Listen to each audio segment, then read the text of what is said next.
The lore of Fallout is full of small details normally ignored by most of the community, but that spark the imagination of those who pay attention. These details being the starting point of multiple different wild theories about the lore, and this video serves together a small number of set theories. Fallout Tactics introduced a new chapter of the Brotherhood of Steel in the Midwest, mainly around the city of Chicago, formed in the decades after the events of Fallout 1 but before those of Fallout 2. This chapter saw an immense and quick territorial expansion, almost as quick as its decline, to the point where it's no longer entirely clear in which form they exist, if they still do. Among the many differences that exist with the rest of the Brotherhood, the most pertinent one to this theory is their willingness to assimilate or integrate anyone. Also in the city of Chicago, an Enclave base can be found that kept open communications with the main branch in Raven Rock in the Capital Wasteland until their destruction. The different power armors utilized by the Enclave in Fallout 3 and the Brotherhood in Tactics bear some resemblance, sharing characteristics between them that could be explained by some type of union, born out of the Brotherhood's decline and not knowing who the Enclave were, because this chapter left California before Fallout 2. Followed by their power armors being used by the Enclave to further the development of the ones they use in Fallout 3. Among the lore and characters that the Fallout TV show brought us, Cooper Howard is one of the more interesting. A Hollywood actor before the war, now a ghoul, hiding parts of a costume of one of his iconic roles beneath a worn and dirty coat, along with a deadly revolver that can easily and brutally end the life of anyone. Being a cold, distant and skilled gunslinger, plus the duster coat, it reminded many of the mysterious stranger that has appeared in most of the entries in the series, and that usually delivers the killing blow to enemies with a single deadly shot. Is the ghoul the mysterious stranger? Probably not. The few similarities they share reminded people of the mysterious stranger mostly because Cooper fits into many already established fan theories about the stranger, such as him being a ghoul, there being multiple different mysterious strangers for each part of the wasteland, or that this is just an in-universe way to refer to certain mercenaries or vigilantes. In the decade preceding the Great War, the United States suffered a devastating epidemic nicknamed the New Plague that ended the lives of countless people. What disease was behind this plague is currently unknown, but the government was quick to blame the communist enemy in their propaganda, accusing China of using biological weapons in American soil. Although a possibility given the immense number of Chinese spies and the sabotage they carried out, the US government proved in more than one occasion to be willing to use their own people to conduct different experiments, including infectious viruses such as was the case with the Force Evolutionary Virus that was used to infect the water supply of the town of Huntersville without the suspicion of its inhabitants and with disastrous effects. The New Plague could have been one of these types of experiments that got out of control, quickly spreading across the country, maybe by air or maybe by contaminated water. Variants of the FEB existed in both gas and liquid form, so it could have been either way.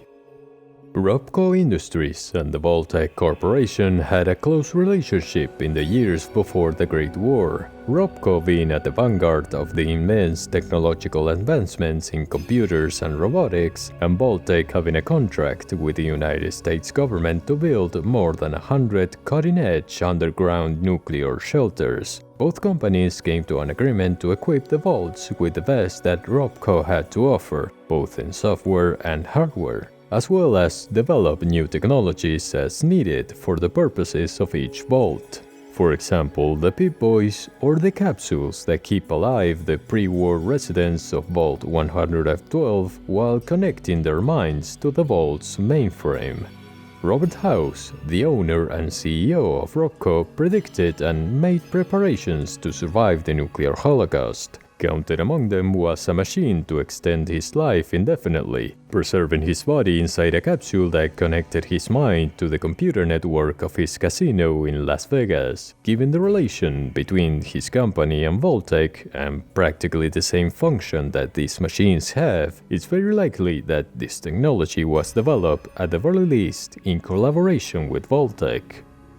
In the first Fallout, the loyal Duckmeat can be found harassing one of the inhabitants of the settlement of Junktown. This particular inhabitant, Phil, comments that after the dog's previous owner was killed a month before by goons of the local casino owner, the dog became very aggressive and started to circle the entrance to his house, barking every time he got close. That Duckmeat would, seemingly out of nowhere, start harassing him could be because he was the last person the dog saw his owner with before his death, maybe being involved in some way in the altercation that resulted in the murder, or at the very least accompanied him into the casino. The dog watching both of them enter before seeing Phil being the only one to leave. Of all the variety of merchants that travel between the settlements of the Boston Commonwealth with their caravans, Cricket is one of the more eccentric ones, with her particular obsession with firearms and apparent addiction to every chem imaginable. Besides the extra detail of her being an institute informant that sold information about fugitive scenes and railroad activity. The Fallout TV show points to a possible Brotherhood of Steel victory over the Institute during the events of Fallout 4, which would turn any Institute survivors or collaborators into criminals to be hunted down and eliminated by the Brotherhood, like what happened in the two occasions when the Brotherhood defeated the Enclave. Cricket being one of these collaborators, and also being accustomed to long arduous voyages, and with a character in the TV show having practically the same appearance, it's easy to assume that she headed west to escape the Brotherhood and managed to reach California in the 9 years that passed since the event of Fallout 4 and the beginning of the events of the show. The magnate Robert House, before the war, had a very extravagant and peculiar lifestyle permitted by his enormous wealth. He used to mingle with the most famous Hollywood stars, and it was common to see him accompanying many of the most beautiful actresses in the world of entertainment, to later scan their brains and imprint their personalities into Securitrons. Beyond the demonstrations of wealth, power, and the other stuff, Mr. House might have had a real interest in cinema. One of his most recognizable Securitrons is Victor, because of the cowboy projected by its monitor and its personality of friendly Old West sheriff. Mr. House could have based Victor off some of the characters played by the actor Cooper Howard, the ghoul of the Fallout TV show, that before the war was known for starring in Vic's productions interpreting characters following this same archetype. According to the Fallout 3 official guide, the United States government suspected the existence of aliens since at least the 1960s, suspicions that were proven correct. Inside the Citadel, the old Pentagon before the war, a terminal entry implies that the US already had proof of the existence of these Zetans for some time and were looking to acquire their crashed spaceships, something they eventually managed to do. An Enclave scientist reverse engineered alien weaponry to develop the first energy pistol that was later perfected and mass-produced. This is only one of the many examples of the United States having in their possession alien technology to be used in their favor. In Fallout 3, an army truck can be found with ammunition for alien blasters, and these blasters can be found in multiple Enclave bases. And in both Sierra Army Depot in Fallout 2 and the Enclave Research Station in Fallout 76, alien bodies can be found. Reverse engineering a considerable amount of alien technology might be the reason why the United States achieved such a technological advantage over the rest of the world, being the Zetan tech the reason why they could develop fusion energy, super artificial intelligence, advanced robots, and many other things. During character creation in the first Fallout, one of the options is to choose one of 3 pre-made characters with their own stats, name, and lore. One of these characters is called Natalia Dubrovsky, the granddaughter of a Russian diplomat that worked at the Soviet consulate in Los Angeles before the war, and that was later allowed to enter Vault 13 during the Great War. In the Fallout universe, the Soviet Union never dissolved, but suffered an immense decline that stripped it of its status as a military power, to such extent that, despite being a communist nation, they still had diplomatic relations with the US and, as far as we know, they weren't at war. And maybe because the Soviets could have also been at war with China. The Russian Far East has abundant natural resources and a very small population on the Russian side that, combined with the decline of the Soviet armed forces and the Chinese desperation for resources, would have made it a very easy target.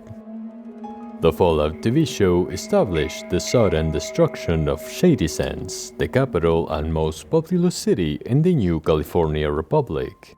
The loss of such an important city would have only worsened the political instability that we could see the NCR go through during New Vegas, and could have resulted in the fragmentation of the Republic due to the lack of a central government. For example, Ramin barons, rich land-owning ranchers accustomed to hiring mercenaries to harass the competition and fight among themselves, even under NCR law, could have used their influence and resources to establish their own little fiefdoms centered around the ranches and surrounding communities following the fall of the Republic, offering the protection of their mercenaries in exchange for tribute and loyalty.